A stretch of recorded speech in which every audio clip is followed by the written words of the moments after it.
police were originally called out for a homeless man who needed to be taken to detox. What they would later learn is that before they arrived, 3 boys had punched and kicked the man. The city's plan is working. Not only are thousands more people using those parking garages downtown and in the Haymarket, but 80% more people are now staying in parking longer than an hour. The roar of the dam behind me is really incredible. The mist of water is constant, and every so often a huge rush of water will come up behind you and soak anyone who's standing by. Right now it's at full capacity, which is 150,000 cubic feet. You can see where that first semi overturned and ended up in the median, blocking Interstate 80 West for more than 4 hours. 12 handlers can spend anywhere from 8, 10, or even more hours a week training their dogs to find human scent in these rubble piles. The Missouri River breached the levee just up the street here. 1 week ago, officials closed this road over in Iowa, and it could be just 2 days before water reaches all the way down to Hamburg. The Army Corps of Engineers is building a levee to try and ward off the worst of the floodwaters and keep Hamburg from being wiped off the map.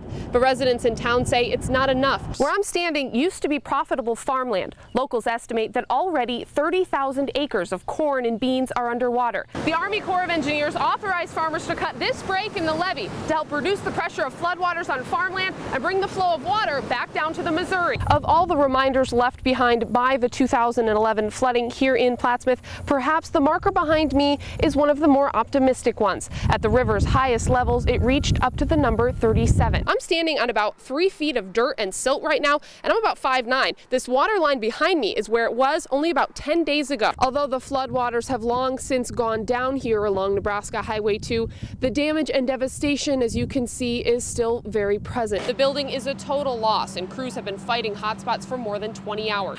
There's about 60 cattle pens like this one out here, and they each have their own sprinkler, putting out about 3 gallons of water per minute. When it's this hot and humid, they have to run them 10 hours a day. So if you do the math, that's over 100,000 gallons of water every day just to keep these cattle cool. What you do is put a candle in the bottom here, and as it heats up, it floats away. They can reach temperatures of up to 1,200 degrees, and there's no guarantee when or where they'll land.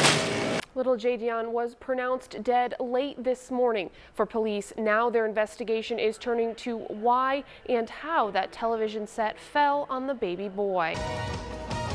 We are out here along Highway 77 just north of Lincoln at Davie Road. We're told there was a 2-vehicle accident and there was a fatality. Now a car was heading eastbound on Davie Road. Witnesses say at a high rate of speed when it didn't stop at the stop sign crossing Highway 77 and then hit this white SUV that you see behind me heading south into Lincoln. The Village Market here at 13th and Arapahoe has been here for about a decade. They received notice at the end of January that their landlord was not going to renew their lease. They put it up on the door here, and since then it sparked outcry from customers. The crowd's still rocking down here at the Devaney, where it's been a big day and a big night for boys basketball. Of course, all the teams bringing their A game, but that means the fans have got to do the same. The City of Lincoln is certainly getting ready for a busy weekend ahead. In fact, the city has already declared a snow emergency that starts tomorrow morning, but late tonight you can expect those plow trucks to start hitting the roads. This is where MAC practice would like to be in about 3 years, downtown in the heart of Lincoln at 10th and O. Their goal is to replace this old 3-story office building with a brand new 7-story building, which they say would create more jobs. Parking garages like this one here at 14th and P behind me started that first hour free program back in the summer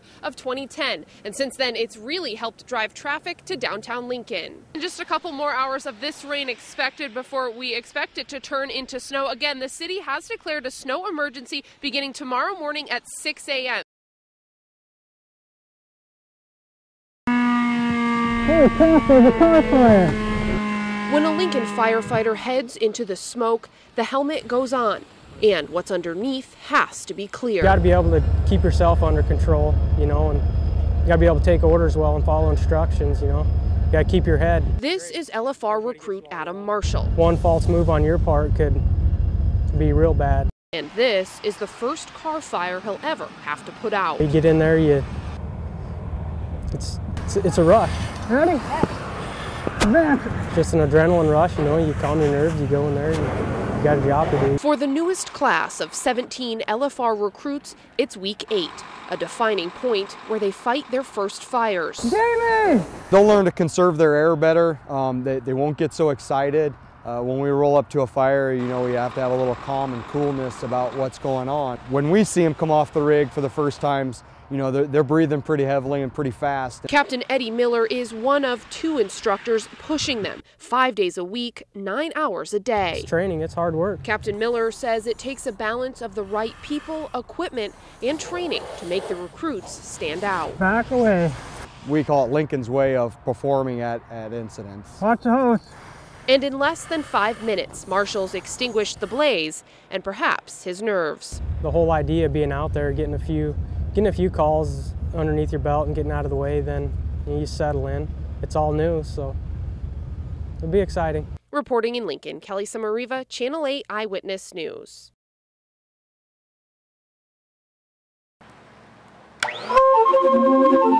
The river gets in your blood, you know, and it can be your friend or it can be your foe. Welcome to the River Inn Resort, a floating bed and breakfast inviting tourists to create memories along the Missouri River. During this year's flooding, longtime owners Jane and Randall Smith made plenty of their own. We would have to get in a Joe boat, a little motor boat, and come in a boat to get to the boat to check it out this summer. Since Memorial Day, they've been forced to anchor the Spirit of Brownville and close their inn, sinking a full season of weddings and guests. It was terrible.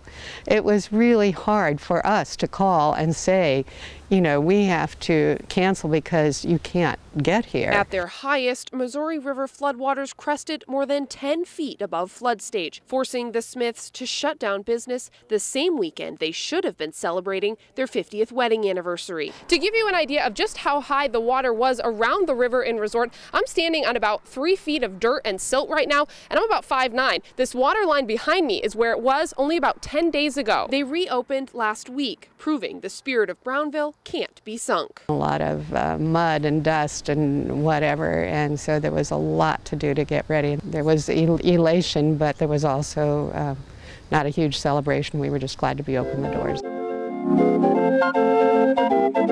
And it will be beautiful again. It's more of a maintenance era than it ever has been. It's a new record for the auto industry. The average car on the road is now 11 years old. At the Auto Connection in Lincoln, that means business. Overall, we see a lot more people willing to spend a little bit of money and keep the car longer. The Auto Connection sees on average about 350 cars per month, but the owner tells me December was one of their best months ever. In fact, 2011 was their best year ever. A slow economy isn't the only reason cars are getting more mileage. Anderson says these days they're built more efficiently. The computers are constantly monitoring all the functions of the car. They'll alert you when there is an issue or a problem. Nationwide, new car sales were up about 10% last year, but that's coming after 3 of the worst years in history. We're getting a lot of cars with 200, 250, 300,000 miles, and people are still fixing them up and still driving them. Anderson says keep up with maintenance like oil changes, have your tires, belts, and hoses checked, and you'll get a lot of miles out of your car. Takes care of it.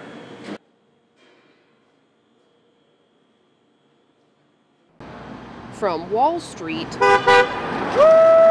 14th Street. I'm not just some crazy radical out here. About 50 Occupy Lincoln protesters have set up camp in front of the state office building. I've been here since Saturday, October 15th. A tent city with freedom of speech as their permit and waiting for change. They call themselves the 99% and say they aren't going anywhere until their message is heard. It's time for us to stand up and be seen that, you know, we're out here too, and we don't have big lobbyists paying to get our message across. So standing out here, camping, is a way for people to know that we're here. Ivanhoe has been picketing since Lincoln's protests began because he says he's tired of making sacrifices for the rich while they get the tax cuts. He says he'll be the last one standing. Occupy Lincoln protesters say anyone is welcome. They make all their decisions by consensus. We can disagree about what solutions there are, but I think that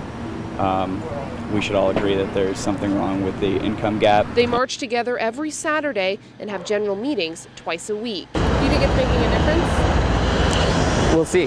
I hope so.